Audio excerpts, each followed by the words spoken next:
In this video, I tell you about a new gateway game that I pledged on Kickstarter, and I go on a little adventure.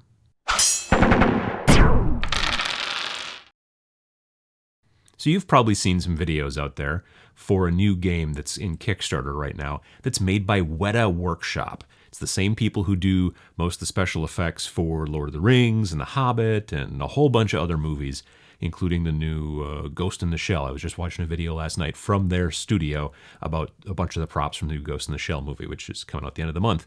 But they've gotten into gaming, and they've decided to make what is basically a really interesting looking gateway game.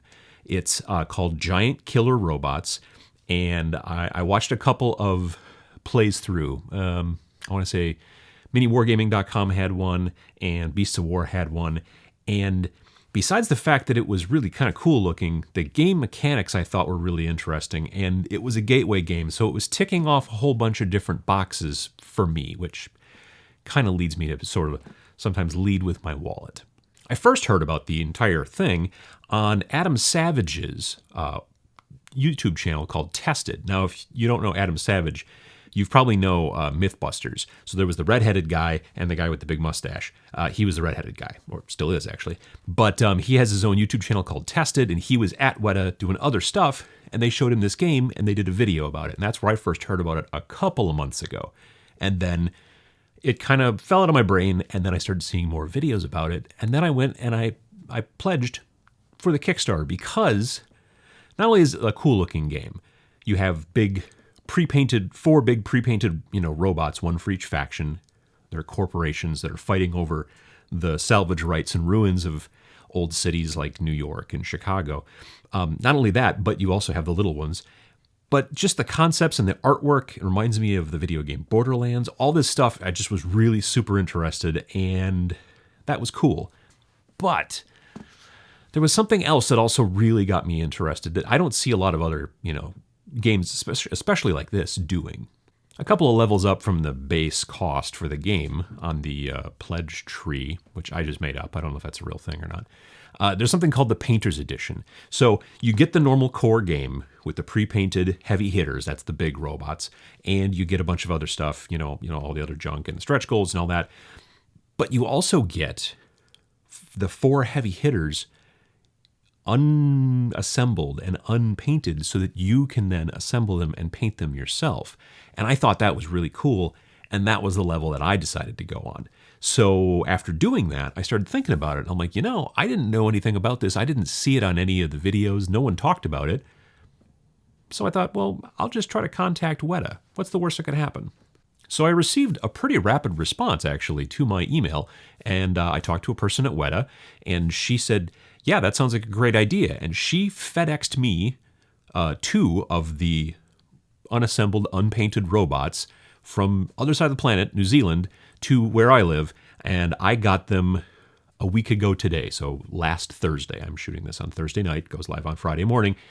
So I received these models, and when I say received, I mean I got a cardboard box full of parts, and I had to kind of try to figure out what I was going to do with them. If you watched my live show last week on Sunday, you saw me open a bunch of the parts and kind of talk about it. And eventually I was able to figure out which parts were which for each of these robots. So this is a bag of the parts for the heavy hitter for King Wolf Incorporated, otherwise known as the Orange Faction. And they literally just came, like I said, wrapped in tissue paper, which was fine. These are prototype parts. These are done in resin. It's a gray, pretty stiff resin, not bendy at all. I was kind of surprised. It's a really nice resin. But from what I was told from Weta, this is not what the Painter's Edition, when they do come out at the end of 2017, this is not what they're going to get. You're going to get normal plastic like you would with any other kind of model kit. And I don't know if it's ABS or whatever it is, but you're going to get good plastic. It's going to be higher detailed than this. Though these are nicely detailed, it's going to be even sharper.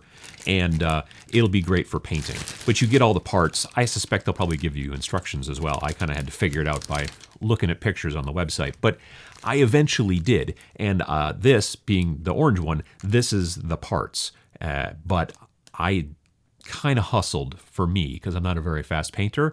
And I started working on the other robot. So this is the heavy hitter for Diamondback Industries. This piece, like I said, I received it a week ago on Thursday. I didn't really get a chance. I was out of town on Saturday, and on Sunday I did the live show, kind of separated all the parts, figured out what the parts were. Monday, I built it and textured the base. Then on Tuesday, I did the priming with my airbrush, did the highlighting, or base coating and highlighting, all that stuff. Yesterday, Wednesday, I did the brush work and the painting, just touched it up, finished it up, did the rim around the base, all that stuff, literally half an hour ago, and this is the final result. So for me, that's speed painting, and it turned out pretty well. It's not the greatest paint job I've ever done, but it's pretty cool, and it turned out well, and I think you can really see what kind of cool stuff you'll be able to do with the Painter's Edition if you go that direction, if you're interested in it. So many Kickstarters out there, if it's a pre-paint or anything like that, you know, you could go and cover up the paint job and do all that stuff, but then it's kind of hard to play while you're in process. You know, if you're in the middle of painting these guys that are already pre-painted because you want to do a better paint job or a paint job that's more to your liking or whatever, then you can't play while you're doing it. With this, you're going to still get the same core game that's going to have the heavy hitters all built and painted, but you'll also get the pieces to be able to build those for and get them done as you go, and then you could have some really nice looking models while you're playing this game. Like I said, this was a really interesting kind of thing to put together and to build and to paint. They're very different robots than anything else that I'm used to. They're not like BattleTech kind of mechs. They're not like any kind of anime robot stuff. It's a very it's a little bit more industrial. These are megacorps that are basically fighting out salvage rights over the ruins of old cities, and so they've got that kind of feel, and I don't know, I just really like this one. I'm going to paint the other one eventually too, although I may wait actually until I actually do get my Painter's Edition, because then I'll have all of them in plastic, and maybe I'll paint those instead. Maybe I'll build the gray one and put that one together, the Thunderwolf one, and see how that works out. Just, you know, keep it completely gray. That'd be kind of a cool set to put the two together. But yeah, it was a lot of fun to do. I really enjoyed it. So if you're interested in the game, or if you're just interested in, getting into it and then painting it as well, going that direction, however you want to do it, there's plenty of different pledge levels, reward levels, whatever they call it in Kickstarter, for you to go look at. Follow the link below. You can go and still get involved up until the 24th, which is Friday of next week. I'll be at Adepticon. But the 24th of March, 2017, you'll still be able to get in on it. They were going to raise $100,000. When I just looked before, they were already at 680 something, so they're way over what they needed. So everything's going to work out really well that way. It's a cool game. Go out and look around for some of the Let's Play kind of things where it shows the game system. It's a neat gateway game. It's board gamey, but it's still, you're figuring out range, you're figuring out, cover, line of sight, all that kind of stuff that really makes it a gateway game between the two worlds. And the artwork and all that kind of cool stuff just seems really neat. And it's an independent, completely different intellectual property. It's not, well, this is licensed from this. It's something that the people at Weta made up themselves, and I think it's really kind of cool and interesting, and I'm hoping that they keep putting more stuff into it down the road. So if you're interested, like I said, go check out the Kickstarter and, get to painting.